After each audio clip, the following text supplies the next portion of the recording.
అందుకే మనకి ముందు మాటల్లో మనం నిన్న విన్నాం, ధర్మం ఆచరించాలి.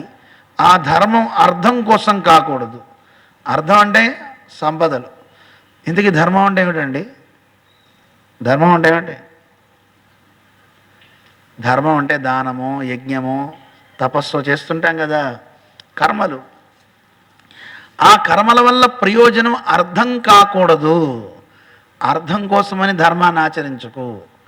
ఒకవేళ వచ్చిన అర్థం కూడా దేనికి ఉపయుక్తం అవ్వాలి? ధర్మం కోసమే ఉపయుక్తం అవ్వాలి. కామం మోక్షం కోసం వినియోగపడాలి తప్ప కామం అనేది వేరే త్రోవలో వెళ్ళకూడదు. అందుకే అర్ధకామాల రెండింటి మధ్యలో ఏమున్నాయండి? అటు ఇటు చివర మధ్యలో అర్ధకామాలను పెట్టారు. ఇటు చివర ధర్మం ఉంది, అటు చివర మోక్షం ఉంది. ధర్మానికి ఎప్పుడు దగ్గరగా ఉండాలి? అర్థం ఉండాలి. అర్థము ధర్మము రెండు కలిసి ఉండాలి. కామము మోక్షము రెండు కలిసి ఉండాలి. అర్థమైందా? అర్థం ధర్మం కోసమే ఉండాలి, కామం మోక్షం కోసమే ఉండాలి. కామం అంటే కోరదగినది. కానీ విచిత్రం, అలా లోకంలో ఉంటుందే? లేదు. నతు ఇంద్రియ సుఖం అంటారు.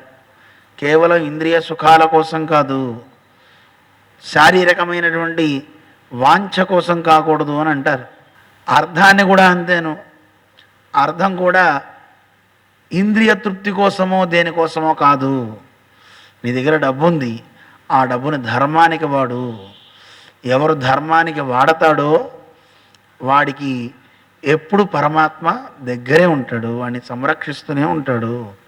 అందువల్ల అర్థము ధర్మము రెండు ఒక చోట ఉండాలి, కామము మోక్షము రెండు ఒక చోట ఉండాలి. అందువల్ల నైనా నువ్వు ధర్మం చెప్పావు, అందువల్ల ధర్మం అంతా చెప్పావు,